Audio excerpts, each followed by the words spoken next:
வணக்கம், காந்திகேசன் பேசுகிறேன். இன்றைக்கி நான் கிச்சனில் இறங்கிட்டேங்க. ஏன்னா வீடு க்ளீன் பண்ணோம், பொங்கலுக்கான்னு சொன்னாங்க. க்ளீன் பண்ணும்போது தான் நம்ம வீடு எவ்வளோ பெருசு நம்மளுக்கு சந்தோஷமாக இருக்குது. ஆயுத பூஜை டைமில் முடியல, இப்போ முடியல. சின்ன ரூமாக இருந்தாலும் எடுக்க வந்துன்னு, அதாவது டஸ்ட்டு இது தொடச்சினா அது துடைக்கலாமே, இதுன்னா அந்த டிவி மேலே போகலாமே, டிவின்னு அந்த கபோர்ட் தொடங்கிட்டே மாறிக்கிட்டே போகுது. ஆனால் வேலை வளர்ந்துகிட்டே போகுது. அதனால் சாப்பாடு பண்ணுறது டைம் இல்லை.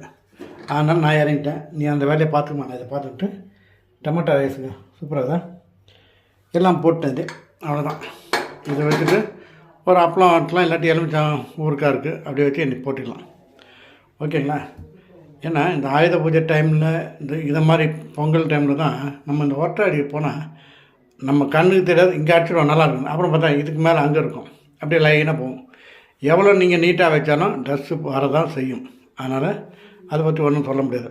அதே மாதிரி எல்லார் வீட்டு சோஃபாவும் உட்காரத்துக்கு மட்டும் இல்லைங்க, எல்லாத்துக்குமே யூஸ் ஆகுது. நம்ம போய் வரோம், நம்ம பேக் வைக்கிறோம், டேபிளும் அப்படி தான். டைனிங் டேபிள் பேரை தவிர அதில் எல்லாமே இருக்கும். நம்ம வெளியே போய்ட்டு வரோம், ஹெல்மெட் கேட்டு அங்கே தான் வைப்போம். ஆனால் டைனிங் டேபிள் சாப்பிட மட்டும் இல்லை, எல்லாத்துக்குமே யூஸ். ஓகேவா? அப்புறம் இன்னொன்று சொல்லிடுறேன். ஒருத்தர் பொய் சொல்கிறான்னு வைங்களேன். ஆமாம், பொய் சொல்கிறான்னா அவங்ககிட்ட போய்ட்டு, அவன் பொய் சொல்கிறான்னு தெரிஞ்சுட்டு அவங்ககிட்ட போய்ட்டு நீ பொய் சொல்கிறியே அப்படின்னு கேட்குறது நம்மளுக்கு தாங்க முட்டாள்தனம்.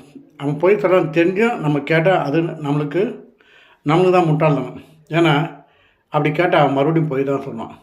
இது யார் சொல்ல தெரியுங்களா? ரொம்ப அருமையான லைன் இது. ஒருவன் பொய் சொல்கிறான் என்று தெரிந்த பின்னும் அவனிடம் நாம் ஏன் பொய் சொல்கிற அப்படின்னு கேட்பது முட்டாள்தனம். ஏனெனில் அவன் அதற்கும் பொய் சொல்வான். இது யாரா சொன்னதுன்னா, சூப்பர் ஸ்டார் ஒருத்தர் இருக்கார், கண்ணதாசன், கவிஞர் கண்ணதாசன். உண்மையிலே எல்லாமே அவர் ஒரு லைன் பண்ணால் கூட என்ஜாய் பண்ணதாங்க சொல்கிறார். உண்மையிலே எல்லா தத்துவமும் தெரியும். அவர் ஒருத்தர் தான் சொல்லுவார் தைரியமாக, நான் வாழ்ந்து கேட்டவன், எனக்கு எல்லாமே தெரியும், எனக்கு தெரியாது எதுவுமே கிடையாது. அது மாதிரி சேலஞ்ச் பண்ணுறது யாருமே கிடையாது. எல்லா விஷயமும் பண்ணுவார்.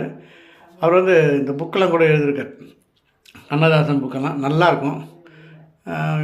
அதெல்லாம் பார்த்தாலும் நல்லா தெரியும். அதேமாதிரி இன்னொன்று என்னென்னா, ஒருத்தன் செவ்வாய்க்கிழமைனா இந்து கோயிலுக்கு போய் பிச்சை எடுப்பான், வெள்ளிக்கிழமைனா சர்ச்சுக்கு போவான், செவ்வாய்க்கிழமை இந்து கோயிலுக்கு போவான், வெள்ளிக்கிழமை மசூதிக்கு போவான், ஞாயிற்றுக்கிழமை சர்ச்சுக்கு போவான். இவனுக்கு ஜாதி மதமே கிடையாது. ஏன்னா அவன் பிச்சைக்காரன். இது ஒரு கவிதை மாதிரி வந்ததுங்க, ரொம்ப நல்லா இருந்தது. பிச்சைக்காரன் சொல்லக்கூடாது, அவங்களாம் இல்லை, அதான் போகிறாங்க. ஓகே, மீண்டும்